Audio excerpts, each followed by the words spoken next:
Entonces, pregunta 43, acá, esa preguntita. Pregunta de geometría. Vamos a adelantarnos y vamos a tratar de tirar un poco de información de geometría igual, porque si bien les puede costar, o la Paula ya parece que no confía mucho en mí cuando digo que no es tan difícil, eh, algo de información deben tener ustedes ahí guardada en sus memorias también sobre geometría. Entonces acá la pregunta 43, que les decía yo que tiene un 95% de error, dice acá la pregunta: ¿cuál es la razón entre las áreas de los triángulos ABC y ACD? Déjenme mostrarle ahí los triangulitos. Los triángulos ABC, ABC, este triangulito de acá lo voy a pintar de un color para que cachen bien. Este es el triángulo ABC, el que está de alguna manera inclinado, y el triángulo ADC tiene ese de ahí, que se muestran en la figura si la recta que pasa por BD es paralela a AC. Entonces, como en toda revisión, es súper bueno que ustedes vayan repasando y anotando algunos conceptos. Entonces, vamos a leer de nuevo la pregunta, pero la vamos a ir desmenuzando de a poquito, porque aquí hay varias palabras que uno tiene que saber identificar y debe saber qué significan. Si no sabemos qué significan esas palabras, evidentemente no vamos a llegar nunca a resolver la pregunta. Podemos achuntarle si es que el de arriba nos acompaña ese día, ¿cachai? Pero la idea es no contar, no usar ese comodín o, ¿cómo podría decirlo de una manera así como no aprovecharse quizás de esa condición? Quizás el pulento de arriba no sé si nos va a estar apañando a todos en la prueba, suponiendo que existe, ¿ya? Para que ampliemos el espectro de creencias. Entonces, acá dice, por ejemplo, ¿cuál es la razón? Aquí ya aparece una palabra que por lo menos a mí como estudiante me causaría ruido. Entonces, primera pregunta para todos. ¿Cuál, o sea, o más bien, qué es una razón? ¿Qué entienden ustedes por una razón en matemática? Esa sería la primera pregunta que yo les plantearía ahora y que pueda alguno de ustedes decirme si es que entienden esa palabra. ¿Qué significa? ¿Cachai? Para cada uno de ustedes. Pueden prender el micrófono, pueden hablarme por el chat, si es que alguno sabe lo que es una razón. Porque con esa Una parte, relación, ya, ¿y qué vendría siendo una relación, Maca? mm, no sé, no sabría explicarlo. Ya, pero cuando tú leí esa palabra, ¿se te viene alguna operación matemática a la mente? Sí, una división. Exacto, eso, ¿cachai? Esa es como la definición más simple. Una razón matemática es una división, así de simple. Dicho de otra manera también, se habla de una comparación. Cuando nosotros en matemática comparamos dos cosas, generalmente buscamos la relación, tomando la palabra que también dijiste, o la razón, que es una fracción. Al final aquí tenemos que formar una fracción entre las dos áreas de los triángulos. Entonces acá dice, ¿cuál es la razón? O sea, cuando yo compare las áreas de los triangulitos, ¿qué fracción me va a dar eso? Ahora, yo podría escribirlo como una fracción, ¿cachai? Podría escribir acá arriba, por ejemplo, el área, voy a ponerle aquí, porque ojo que esto es importante. Cuando yo quiera escribir la comparación, o sea, la fracción, o la razón, o la relación, cualquiera de los términos que utilicen, tienen que respetar el orden en el que se mencionan los dos elementos que se van a comparar. Porque fíjense que me dicen, ¿cuál es la razón entre las áreas de los triángulos ABC? Primero mencionan a ese triángulo y luego mencionan el triángulo ADC. Entonces, el primer triángulo que se menciona es el que se escribe en la parte de arriba. Entonces, acá, en la fracción que nosotros vamos a formar, en el triángulo, perdón, en la fracción que vamos a formar, bien digo, tenemos que colocar el área del primer triángulo que mencionan en la parte de arriba. Entonces, el área del triángulo ABC la vamos a escribir en esta fracción, en la parte de arriba, porque es el primer valor que mencionan. Y el área del otro triángulo la vamos a escribir en la parte de abajo de esa fracción. Entonces después vamos a hacer esa comparación, o sea, vamos a escribir los numeritos que representan a eso, y vamos a tratar de simplificar, porque si estamos hablando de fracciones tenemos que intentar simplificar siempre. Sin embargo, la escritura de una razón, más que representada como una fracción propiamente tal, es muy probable que aparezca escrita así, con 2 puntitos, como las divisiones cuando ustedes eran más chicos. Y ponen aquí el área del de arriba, área del ABC, 2 puntitos, área del ADC. ¿Cachai? Puede aparecer escrita así también. Cualquiera de las dos soluciones sería válida. Entonces, ya, eso es lo primero. Razón es una comparación entre dos cantidades. La primera cantidad se escribe arriba, la segunda cantidad que mencionan se escribe abajo. ¿Ya? Después de eso, aparece otro término que dice que la recta que pasa por los puntos B y D es paralela, o sea, esta línea que se formó acá, al unir B y D, esa línea roja que yo acabo de marcar ahí, dice que es paralela al lado AC. ¿Qué significa entonces ahora que esas dos líneas sean paralelas? Otra pregunta, otro concepto de geometría. Líneas paralelas. ¿Qué significa que dos líneas sean paralelas? ¿Que son iguales o no? ¿No? ¿En qué sentido? O sea, No sé, es que se me vino a la ¿Son mente igual. semejantes? ¿qué son, perdón? ¿Semejantes? Semejantes que como que se parecen. Sí, son como Ya, parecidas. ya. Mira, aquí ya, sí, puede ser, ¿ah? Pero es que ahí eso es más bien subjetivo porque dos rectas que son paralelas pueden ser de distintos tamaños. Entonces ahí sí podrían ser semejantes, podríamos tratar de ocupar ese término también, pero no serían iguales en términos de las medidas. Ahora, para que no se vayan confundiendo y vuelvan a notar ahora esto, por ejemplo, acá la Paula Armijo me dice que es que dos líneas son paralelas cuando no se tocan. Ya, pero ahí hay que tener cuidado también, porque uno puede ver que a lo mejor, por ejemplo, ya, esta línea aquí en color rojo, con esta línea acá, CA, no se tocan efectivamente, pero a lo mejor si yo la extendiera, podrían tocarse. Estoy inventando cosas, ¿cachai? O sea, si yo dibujo dos líneas así, por ejemplo, supongamos que esas dos líneas están derechas, esas dos líneas que yo acabo de dibujar ahí no se están tocando. Pero si yo las siguiera dibujando, las extendiera más, sí se van a terminar tocando en alguna parte, ¿cachai? Porque tienen inclinaciones distintas. Entonces, cuento corto, dos líneas paralelas son líneas que van en la misma dirección y sentido. Por lo tanto, como van en la misma dirección y sentido, no se van a tocar jamás en la vida. ¿Ya? No estabais mal, Paula, lo que me estáis mencionando, pero nos faltaría agregar eso, de que van en la misma dirección en sentido. ¿Sí? Van así, una al lado de la otra, de alguna manera. Entonces, como van en la misma dirección y sentido, ahí nunca se van a tocar, porque si fueran en direcciones contrarias, en algún momento se cruzan y sí se estarían tocando. ¿Ya? Entonces, líneas paralelas son dos líneas que van en la misma dirección y sentido y nunca se tocan. ¿Ya? ¿Para qué nos sirve eso? ¿Para qué nos sirve ese dato? Es para decir en el fondo que estos dibujos están dentro, entre medio de esas dos líneas. ¿Ya? Nada más que para eso. Listo. Y esa es como la información que me entregan en el enunciado. Entonces ahora nosotros tenemos que empezar a sacar información desde nuestras memorias. ¿Cachai? Porque me estaban preguntando por el área. Entonces, ahí otra pregunta más y otro concepto más. ¿Cómo se calcula el área de un triángulo? De cualquier tipo de triángulo, en general.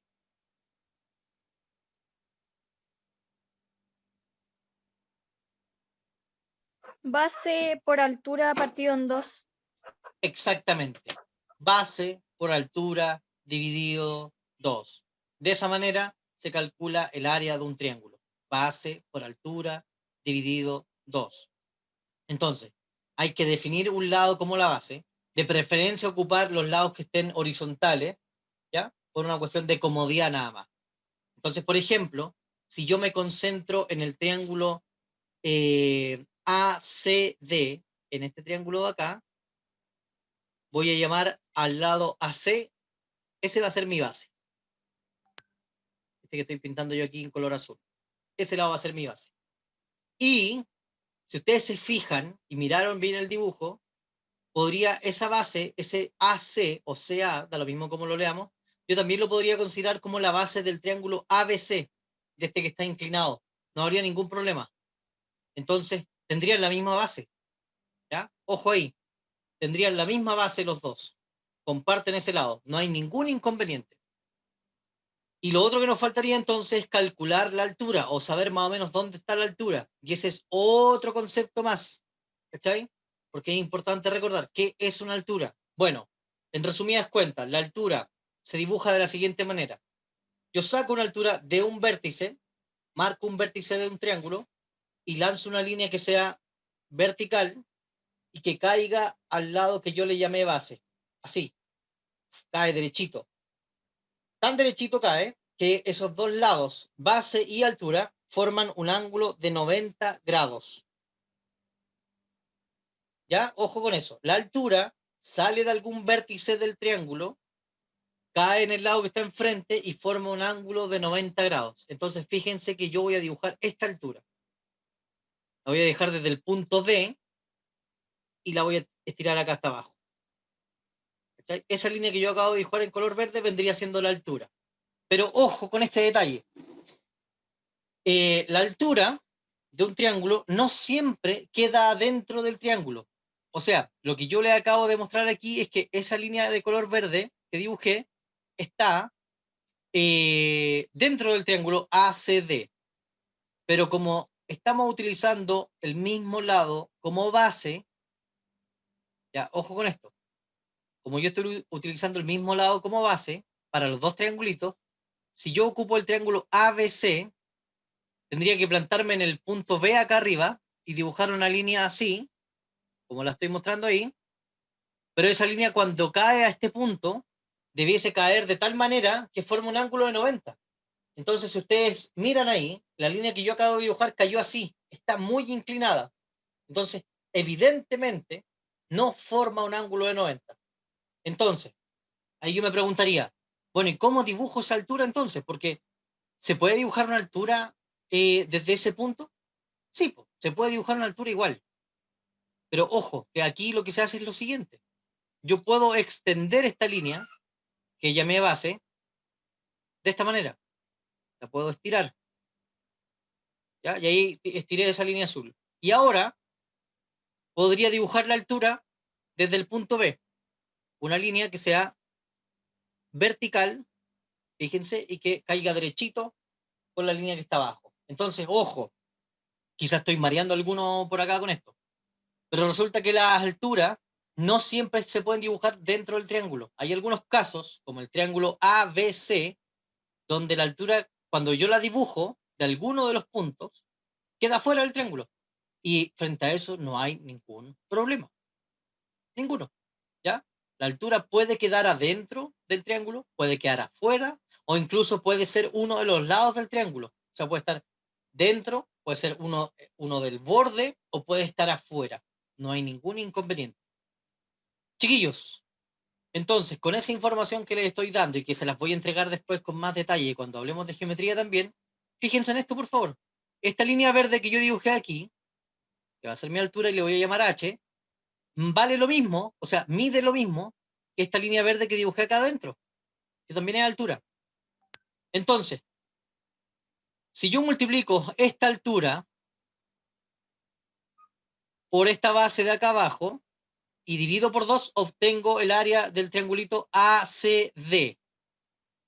Pero si multiplico esta misma base de acá abajo por esa altura, que es la misma que está acá adentro, ¿cómo serían las áreas de estos dos triangulitos entre sí?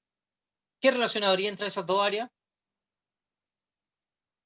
¿Lo alcanzan a visualizar o no?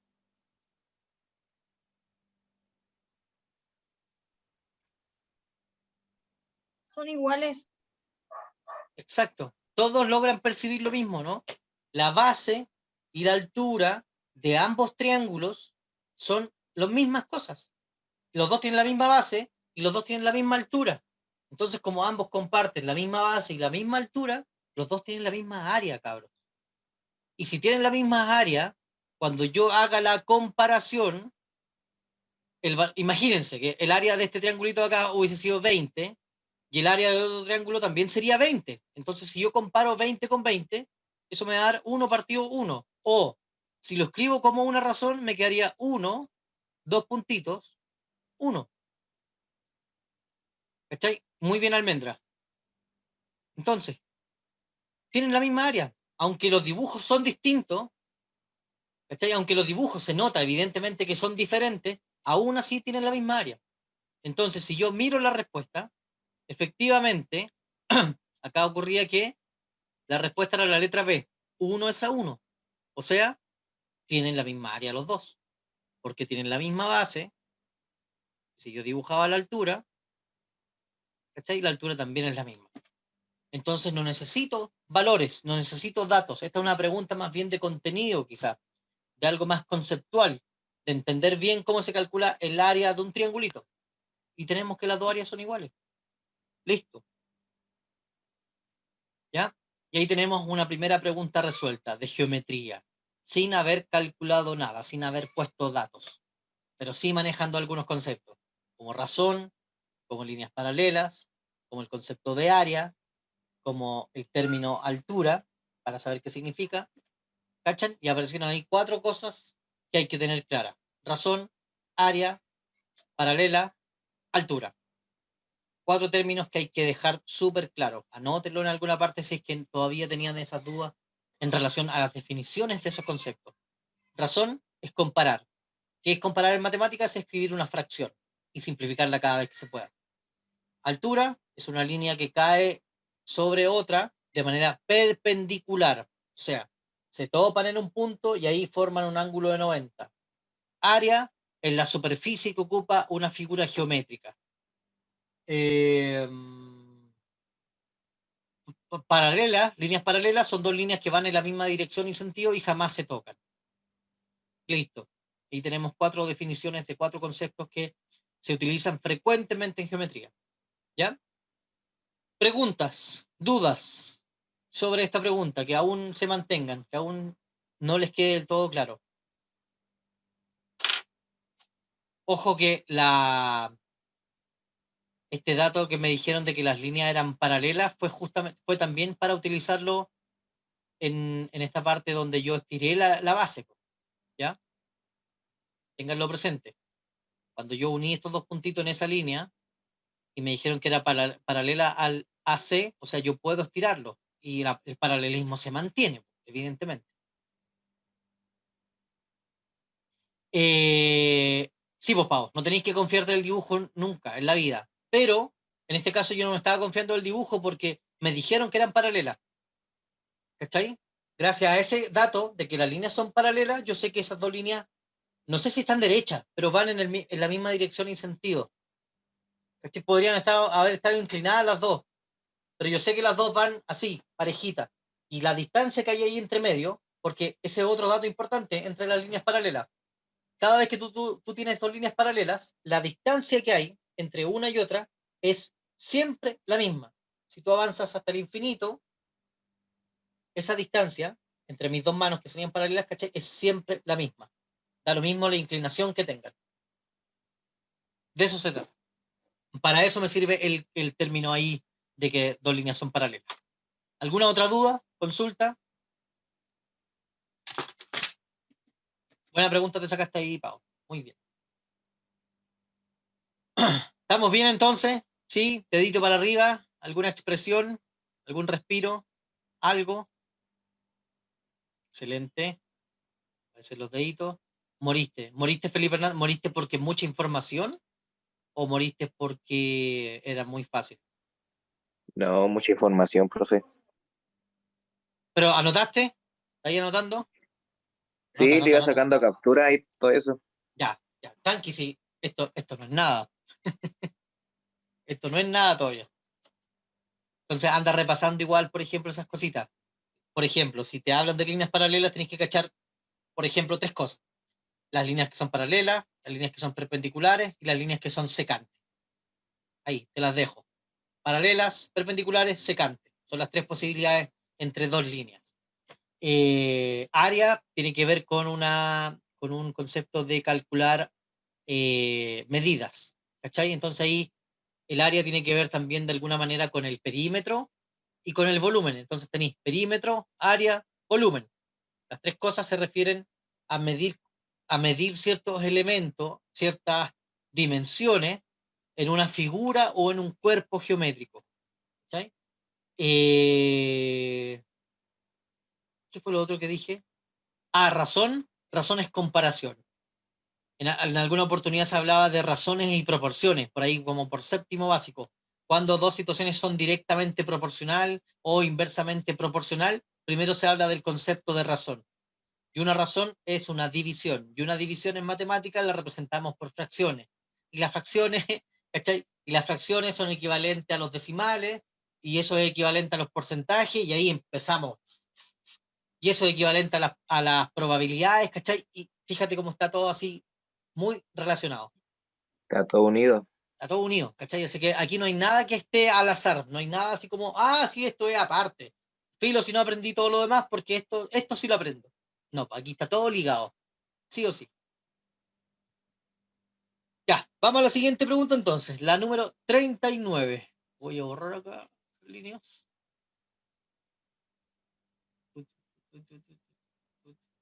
Y el concepto de razón también aparece, por ejemplo, en la semejanza, en la homotesia, en teorema de Tales. Estoy hablando de conceptos geométricos.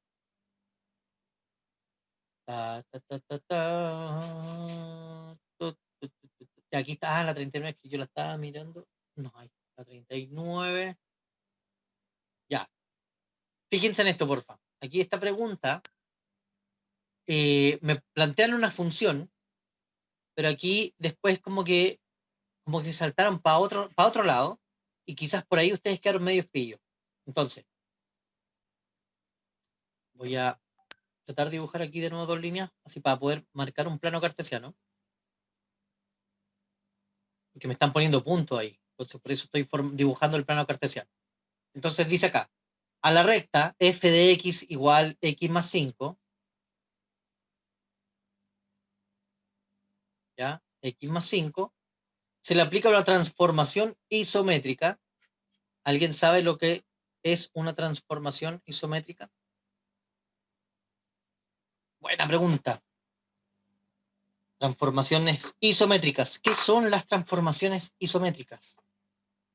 ¿Cachai? Que muchas de las dudas también pasan por no saber de qué me están hablando. ¿Ya? Cuando yo le aplico a un punto o a una figura geométrica, ¿ya? Una transformación isométrica, la palabra isometría, ahí esto se puede descomponer. Isometría. ¿Cachai? Que la primera parte, el iso se refiere a igual, y metría, ¿a qué creí, Felipe, que se refiere? A la geometría. A la medida, específicamente. La geometría es la medición de la Tierra, se llama geo. ¿Sí? Para que cachis. Entonces, cuando yo le aplico una transformación isométrica a un punto o a una figura, solamente lo muevo de lugar.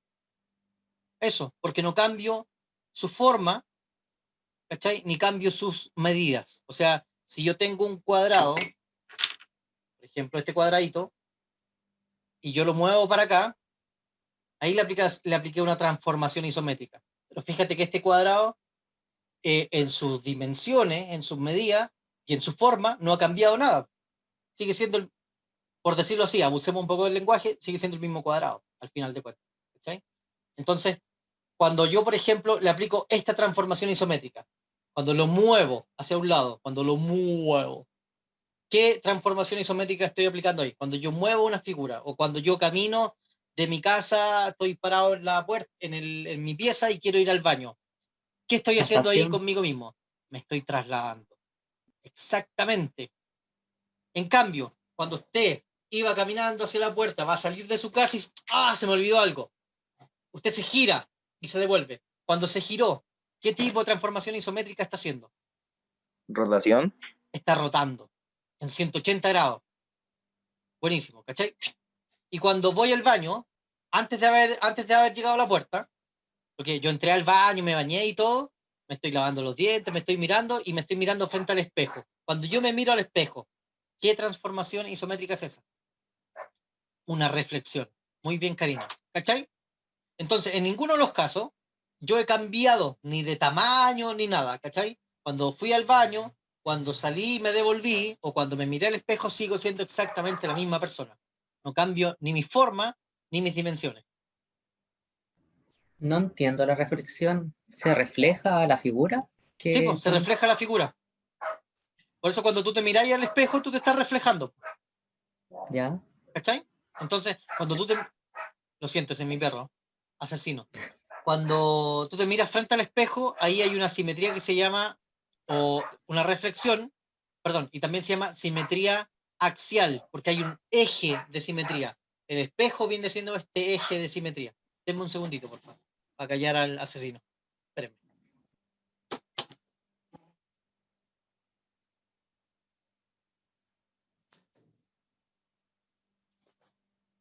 Ahí sí. Hola, Suriel, ¿cómo estáis? No te preocupes. Me quedé sin internet, no te preocupéis. No es culpa tuya. A no ser que tengáis contratado BTR. Ahí sí sería culpa tuya.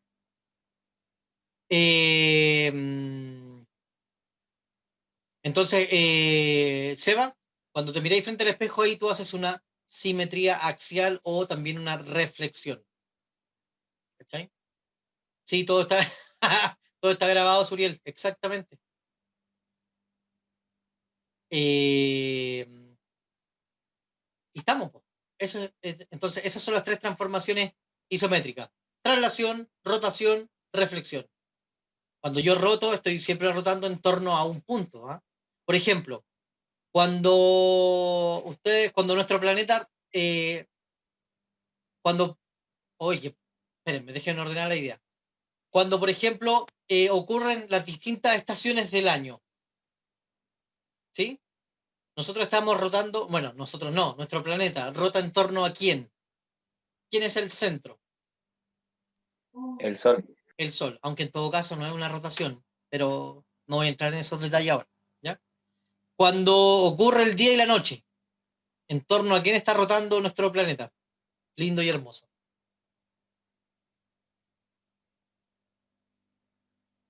¿Ah? Preguntas de conocimiento general. Cuando ocurre el día y la noche, niños, el planeta está rotando, pero ¿en torno a quién? La luna.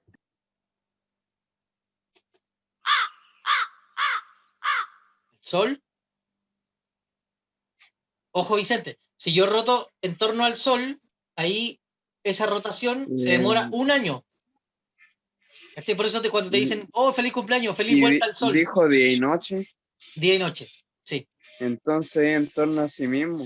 en torno a sí mismo o en torno más bien, como dice la Roberta y la Paula, a su propio eje. ¿Ah? Tengo una pelota, aquí está mi planeta, aquí el lápiz viene siendo el eje, esta línea que pasa por el centro, y esto gira en torno a sí mismo. Obviamente no puedo girar mi mano completa, pero con eso ocurre el día y la noche, querubines. Sí, pero fácil, la tiraste como palo blanco, no te preocupes. La luna gira en torno a la Tierra, eso sí, pero no sé cuánto se demora. Ya, pero bueno, ahí tenemos ejemplos de rotaciones, ¿ya? Cuando rotamos entonces siempre hay un punto centro. Nosotros rotamos en torno a alguien, ¿cachai? Cuando a alguien le decimos que no es tan importante, no sé, pues usamos la expresión y le decimos, ay, si mi vida no gira en torno a ti, ¿cachai? Nosotros no estamos girando en torno a esa persona, no dependemos de esa persona. No sé si han ocupado esa frase alguna vez. Ah, no sé tanto, Maca, pero está bueno saberlo. Buen dato. Ya, oye, me estoy yendo por la rama. En fin, un poquito de cultura general también nunca está de más. Entonces, las transformaciones isométricas son traslación, rotación y reflexión, y la figura o el punto que yo mueva se mantiene igual. Cambió de lugar. De su posición original terminó en otra posición probablemente.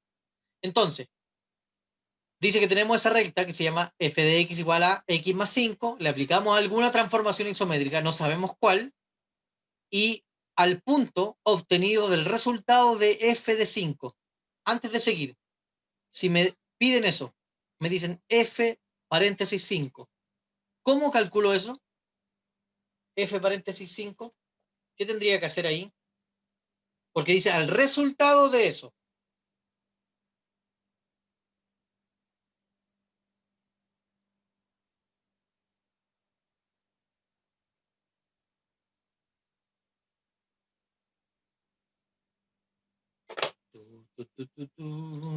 Ahí me están hablando por el chat. Reemplazando la X. Exactamente.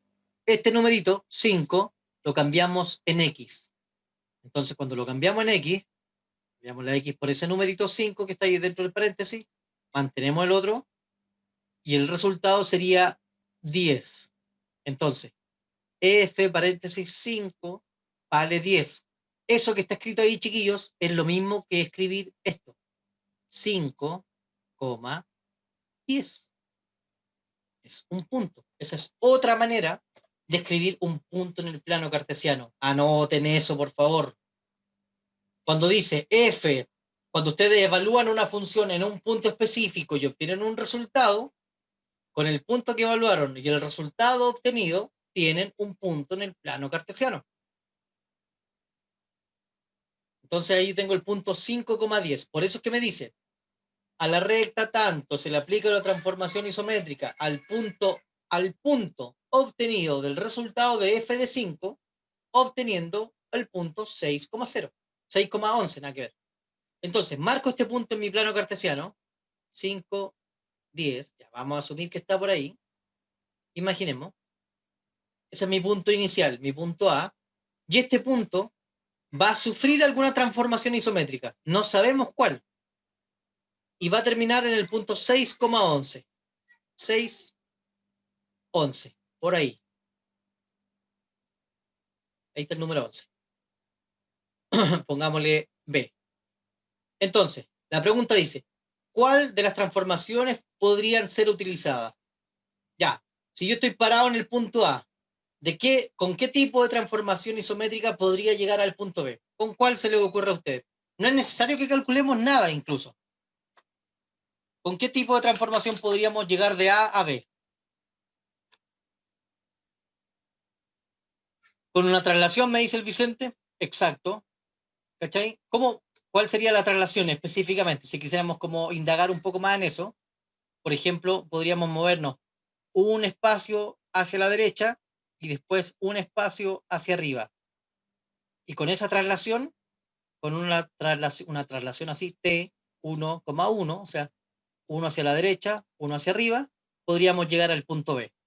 Entonces, la traslación es una posibilidad. ¿Ya? Insisto, desde el punto A, que se llama 5,10, queremos saber cómo llegar al punto B, que se llama 6,11, con alguna de las transformaciones.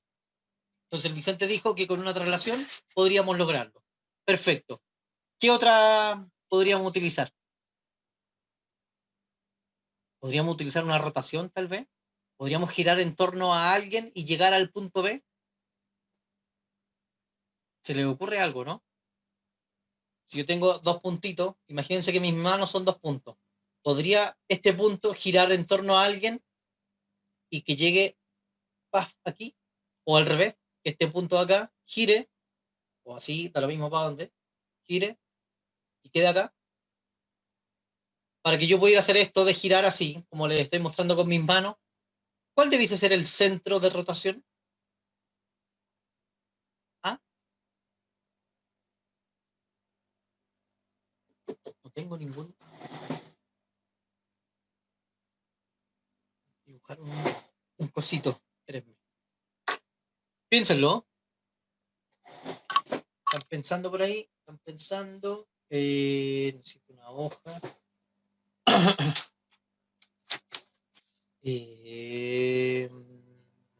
Acá. Esto me sirve.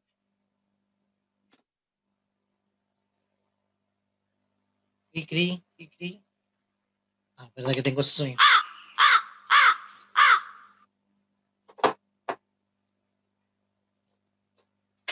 Niños, si yo...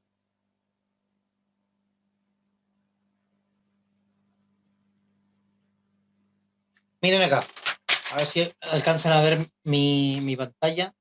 Espérenme.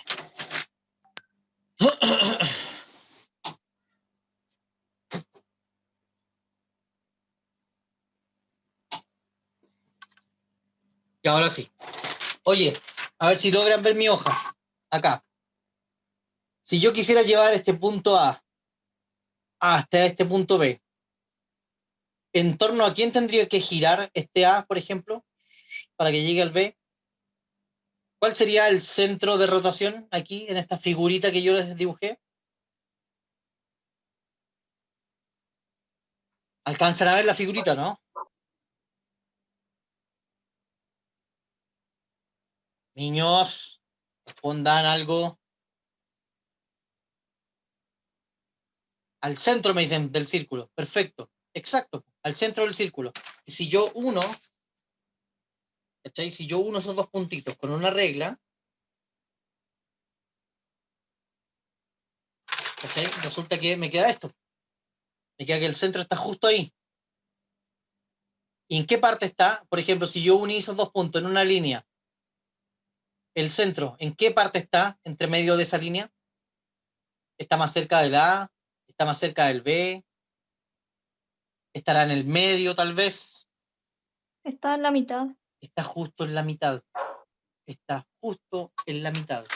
Entonces, si yo, por ejemplo, hiciera este ejercicio de unir el punto A con el punto B y marcar el punto en el medio, si yo hago que gire el punto A, por ejemplo, en torno al centro, al punto medio, puedo llegar al punto B. Entonces yo podría aplicar una rotación también. Da lo mismo para dónde vaya la rotación. Yo la hice hacia la derecha, podría ser hacia la izquierda, hacia el otro lado. ¿Cachai? Entonces también podría aplicar una rotación. Y reflexión, podría aplicar una reflexión para que el punto A termine en el punto B. Voy a borrar el circulito y voy a dibujar algo así. Si yo dibujo una línea ahí, por ejemplo, y supongan que esa línea es un espejo, ¿será posible que el punto A se mire frente a ese espejo y termine en el punto B? La Karina me dice que sí. ¿Cachai? Y ahí lo estaría reflejando en torno a esa recta. Entonces también puedo aplicar, puedo resolverlo con una reflexión. Entonces, todas las transformaciones isométricas me permitirían llevar el punto A al punto B. Aquí, la dificultad tal vez de esta pregunta es empezar a imaginar cómo llegar de un lado, de un punto A al punto siguiente. ¿Ya? Pero en general, si ustedes tienen dos puntos en el plano cartesiano o en un plano cualquiera, en una hoja blanca, está lo mismo. ¿Cachai? Si ustedes tienen dos puntitos marcados, así, por ejemplo, ahí, dos puntos, A y B, y quieren llegar de uno al otro, pueden ocupar cualquiera de las tres transformaciones isométricas para llegar. Pueden trasladarlo según un cierto vector, porque por ejemplo aquí estoy dibujando en blanco, no tengo un plano cartesiano. Podría rotarlo, buscar el punto medio, el centro, y rotarlo, o podría en ese mismo punto medio dibujar una línea vertical o diagonal, da lo mismo, y reflejarlo, ¿ya? Entonces, cualquiera de las tres transformaciones isométricas nos pueden servir. Ojo que ahí le estoy también arrojando más información, y esto también en realidad fue una pregunta más de tipo geométrica que de tipo algebraica, ¿ya? Entonces ahí aparecieron las que se llaman transformaciones isométricas, y esas son tres: traslación, rotación, reflexión. Cuando es traslación, yo me muevo, ¿cachai? Pero quedo puesto de alguna manera en la misma forma en la que estoy. Me refiero a esto, por ejemplo, imagínense, tengo esta figurita geométrica, y si yo la traslado, si yo le aplico una traslación, siempre va a estar así, tal como se las estoy mostrando ahora, mirándolos como a usted, mostrando su etiqueta hacia el frente, con la tapa acá arriba. Si yo traslado, esto siempre queda así, ¿ya? En cambio, cuando uno rota una figura, ya no queda en la misma orientación que tenía al comienzo, porque si yo roto esto, puede quedar puesto así, por ejemplo, puede quedar al revés, puede quedar mirando hacia el otro lado, ahí estoy rotando. No cambió el tamaño, ni la forma, ni nada, pero cambió su orientación. Y cuando yo lo reflejo, imagínense que está puesto así, aquí está la etiqueta, es mi mano un espejo. Entonces, si se mira frente al espejo, la figura resultante va a quedar acá, con la etiqueta mirando hacia el lado contrario. Entonces ahí también cambia la orientación. Ahí le estoy entregando otros datos más. Sí, Karina, siempre se mueve en torno a un vector cuando tú te trasladas. Porque en realidad, por ejemplo, cuando yo dije eso de la traslación, si yo tengo, por ejemplo, el punto 1,3, por ejemplo, y el punto A se llama 1,3, yo te digo, muévelo según el vector 5,7, ¿cachai? Lo que tú haces es que te mueves en torno a ese vector, pues, o sea, te mueves esa cantidad de unidades. Entonces tú te movís desde acá, te movís 5 unidades a la derecha y después 7 hacia arriba, y vais a terminar acá. Por ejemplo, terminaría ahí en el 6,10. Entonces ese vector en realidad quedaría dibujado aquí por Karina. Así. Ahí estaría ese vector, que sería la unión de esos dos puntitos. Vector, hablo de vector como hablo de flechas. ¿Ya? En estricto rigor, cuando uno habla de traslaciones, las traslaciones, una figura yo la traslado según un determinado vector. Entonces, este es un vector de traslación. Te dice, muévete 5 espacios a la derecha y muévete 7 espacios hacia arriba. Eso es lo que te está diciendo ese vector. Nada más. ¿Te queda claro eso de los vectores? ¿Habías escuchado hablar, Karina, de los vectores? Ya, bacán. De eso se trata. ¿Cachai? Un vector te dice para dónde te tienes que mover y cuánto espacio.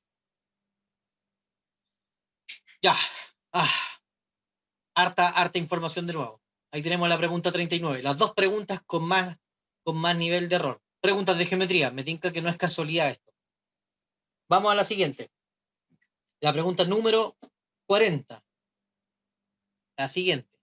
Esta pregunta, la 40, es una pregunta bastante rebuscada, pero igual les voy a entregar algunos datos que son importantes de tener en cuenta. Por ejemplo, acá dice, si el pentágono regular de la figura se rota en 144 grados en sentido antihorario respecto del centro de la circunferencia F, ¿ya?, en la que está inscrito, ¿en qué punto de la figura original quedará ubicado el vértice A? Dicen hartas cosas. Entonces vamos de nuevo analizando estos conceptos. Primero, ¿qué significa que sea un pentágono? ¿Cuántos lados tiene un pentágono?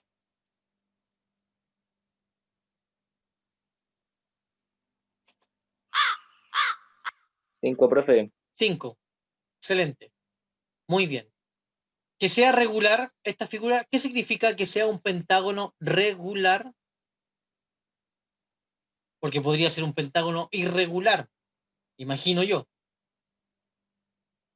Exacto, exacto. Bien, Karina. Cuando un polígono en general, una figura geométrica, es un polígono regular, significa que todos los lados y todos los ángulos interiores miden exactamente lo mismo. Entonces, si este es un pentágono regular, sus 5 lados miden lo mismo, y los 5 ángulos interiores, este ángulo de ahí, ese ángulo, ese y ese de ahí, miden exactamente lo mismo cada uno. ¿Ya? Esa es la gracia de un polígono regular. Segundo, dice que se rota a 144 grados en sentido antihorario. Cuando yo roto en sentido antihorario, ¿hacia dónde estoy rotando? ¿Hacia la derecha? ¿Hacia la izquierda? ¿Para dónde?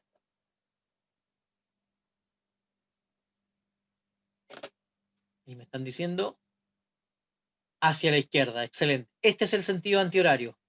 Hacia allá. El sentido antihorario, de alguna manera, chiquillos, es el sentido normal, es el sentido positivo en matemáticas. ¿Ya? Si de repente en algún ejercicio les dicen roten en 144 grados una figura y no les dicen en qué sentido, automáticamente asuman que es en el sentido antihorario, ¿ya? Porque es el sentido normal de rotación. Dice que además con respecto al centro de la circunferencia F, o sea, vamos a girar en torno a ese puntito.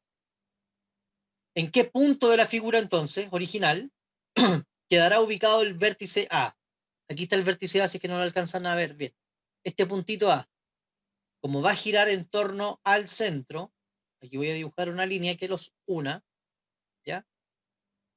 Es como cuando ustedes jugaban, no sé, no sé si ustedes jugaron cuando chicos que se agarraban de los brazos con un amigo y empezaban a dar vueltas, ¿sí? Hasta que se marearan.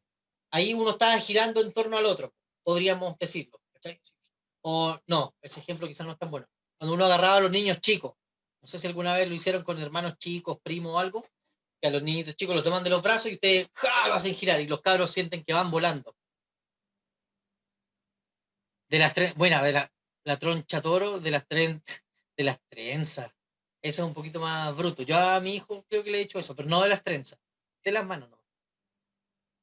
Este que lo hacemos girar a los cabros chicos.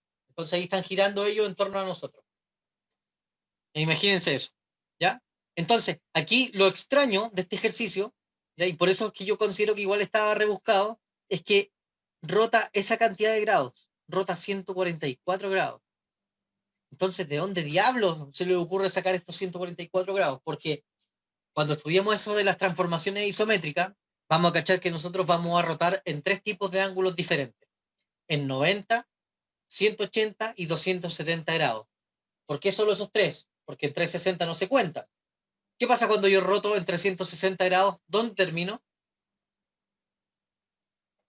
Donde Donde mismo. mismo. ¿Dónde mismo? Entonces, si ustedes alguna vez utilizan esa expresión de decir, oye, mi vida cambió en 360 grados, mejor no lo digan, ¿ya? Porque probablemente el que cache un poco se va a burlar de ustedes. Se encuentran con un amigo así que han pasado años y, uy, sí, ¿cómo estáis? No, mi vida sufrió un giro en 360 grados. Entonces el amigo le va a decir, ah, qué bueno, po, me alegro. ¿Sí? Esa expresión se ocupa para decir que su vida tuvo un cambio radical, pero el cambio radical sería que su vida haya girado en 180 grados. ¿Ya? Claro, van a decir, ah, está ahí, claro, así mismo, está ahí igualito, bueno, así. Ya, entonces, 144 grados es extraño. Entonces, ¿qué es lo que vamos a hacer, chiquillos? Miren, vamos a hacer lo siguiente. Esa misma línea que yo dibujé ahí en color rojo, que uní el punto A con el centro, la voy a replicar para todos los puntos del pentágono. Ahí, ahí para allá, se va para allá y se va para acá. Chiquillos, y aquí, de aquí sale, por eso insisto, una vez más, yo creo que este ejercicio igual está rebuscado. Si se equivocaron, no se compliquen, ¿ya? Pero yo creo que, porque insisto, estaba muy, muy rebuscado. Por ejemplo, este ángulo que yo estoy dibujando en color azul, todo ese ángulo, todo ese circulito que yo dibujé, ¿cuánto mide en grados? Todo eso.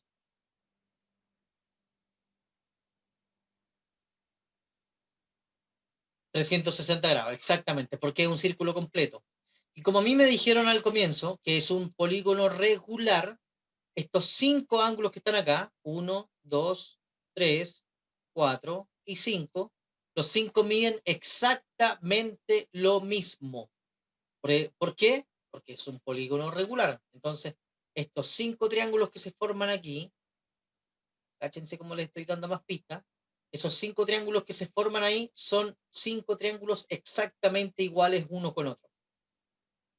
O sea, si ustedes dibujan un triángulo equilátero y después copian así 5 veces una vez al lado del otro, pueden dibujar un polígono regular. Se las dejo ahí, moda. Entonces,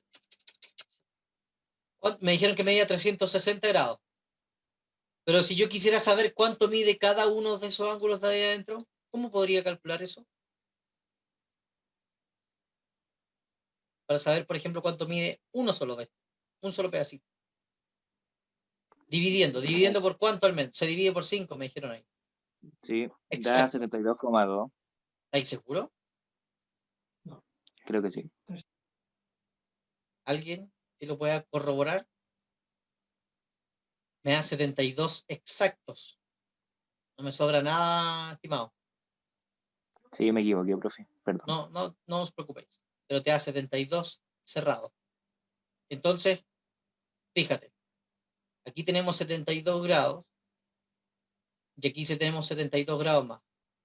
¿Por qué estoy anotando esos dos nomás? Porque fíjense, si yo sumo estos dos, ¿cuánto me da esa suma?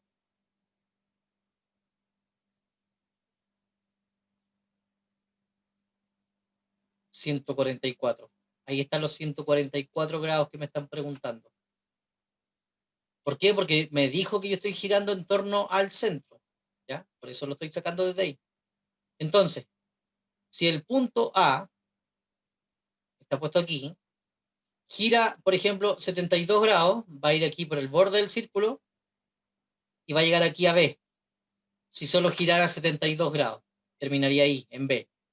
Pero si después sigue y gira 72 grados más, es decir, gira 144 grados en total, va a terminar aquí, en el punto C. Entonces, este punto A, al girar 144 grados, termina en el punto C. Esa es la respuesta de esta pregunta.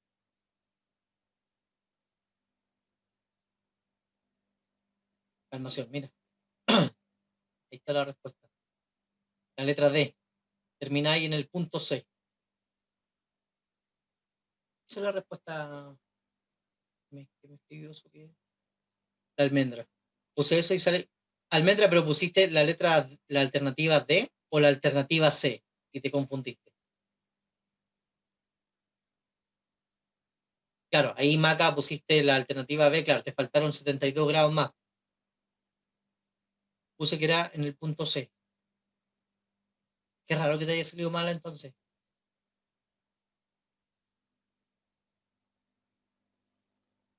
Muy raro. Ahí vamos a cachar porque mira, a mí, si tú veis mi pantalla, esta que sale marcada aquí con azul, esta franja azul es la que dice que es correcta. Entonces es raro. Súmate, ¿cuánto será? Súmate 10 puntos más a tu puntaje entonces. Así, por parte de abajo. Imagina que sacaste 10 puntos más de los que tenía ahí oficial. Subiste. Buena cantidad. Ya, tenemos entonces la número 40, parece que dijimos recién. Sí, la 40. Nos quedan dos más por revisar. La pregunta 65 hace referencia a probabilidades, fracciones, de nuevo. La pregunta acá dice lo siguiente. La probabilidad de extraer al azar una bolita roja de una caja es de 1/6. Entonces, la probabilidad de sacar una bolita roja es de 1/6. Entonces, por ejemplo, ¿alguien sabe cómo se calculan las probabilidades en general? La probabilidad de algo. ¿Cuál es la famosa fórmula para calcular probabilidades? ¿El número de casos partido en el total o no? Exacto. Es una razón, de nuevo, una comparación entre el número de casos favorables que se llaman, o sea, a lo que yo le voy a apostar, casos favorables, partido por el total de elementos, o por el número de casos totales. Es lo mismo. ¿Ya? Entonces, ojo, las probabilidades es una comparación entre la cantidad de elementos que yo quiero escoger y la cantidad total de elementos que yo tengo disponibles. Si yo tomo mi taza aquí con lápices y yo quiero calcular la probabilidad de sacar uno, por ejemplo, de color verde, con los ojos cerrados, ¿cachai? Primero necesito saber cuántos lápices hay en total. Primero, partir de ahí, porque abajo de esta fracción voy a escribir cuántos lápices hay en total, y después arriba voy a cachar cuántos lápices tengo de color verde, que en este caso tengo 2, por ejemplo. Entonces escribo 2 partido, no sé, supongamos que hay 10 lápices. Y con eso, esa fracción que yo escribo, después la simplifico y obtengo entonces la probabilidad de escoger un lápiz verde en este caso. Ya en esta situación tenemos la probabilidad de sacar una bolita roja es 1 partido 6. O sea, una vez de cada 6 intentos, yo podría escoger una bolita roja. O podríamos también quizás abusar un poco. En la bolsa, supongamos, podrían haber 6 pelotitas y una de esas es roja, por ejemplo, solo como ejemplo.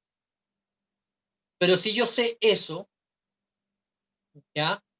Por ejemplo, aquí después nos dicen, se puede determinar la probabilidad de extraer al azar una bolita azul de la misma caja si se sabe que, por ejemplo, si yo sé que el total de bolitas que hay en la caja es de 12, si yo sé cuántas bolitas hay en total, ¿ya? Y sé que la probabilidad de sacar una roja es 1 de 6. En realidad, sé cuántas bolitas de color azul hay ahí, por ejemplo, si yo quiero calcular la probabilidad de sacar una bolita azul, primero que todo necesito saber cuántas hay.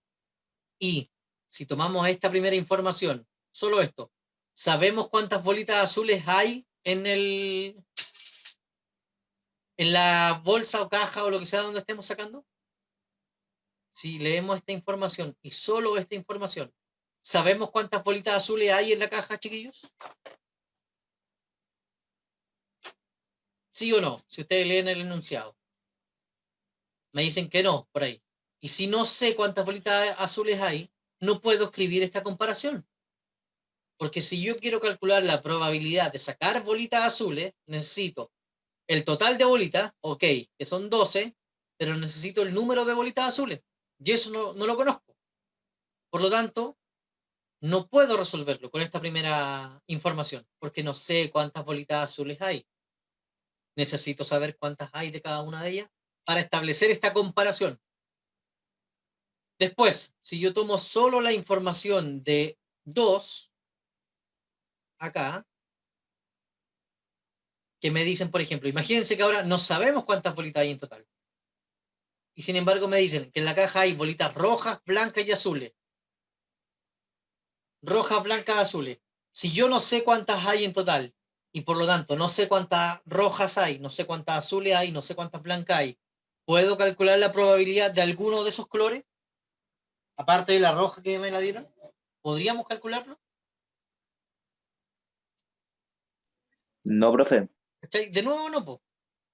Porque insisto, necesito para calcular una probabilidad, vuelvo a repetir, necesito la cantidad total de elementos y la cantidad de cada uno de los elementos que yo puedo escoger.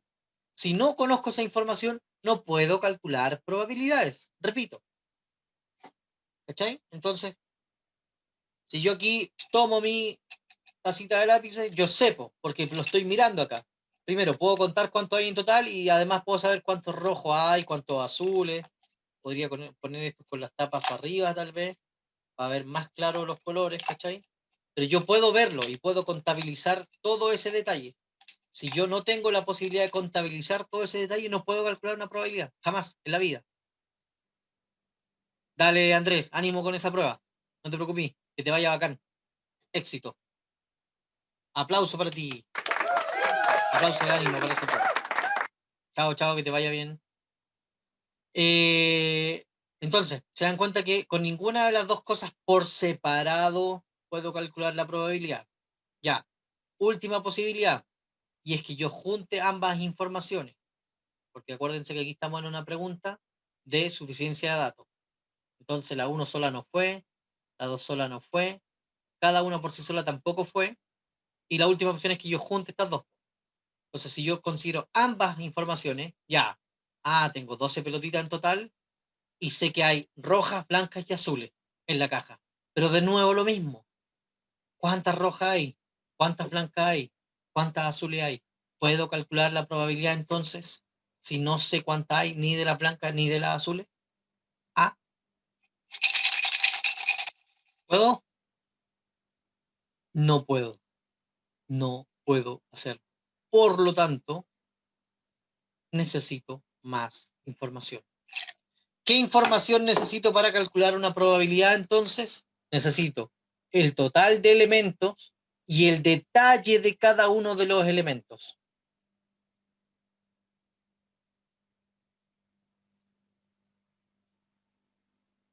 ¿Ya? Anoten eso. Para calcular una probabilidad necesito saber el total de elementos y el detalle de cada uno de los elementos que entran ahí en juego.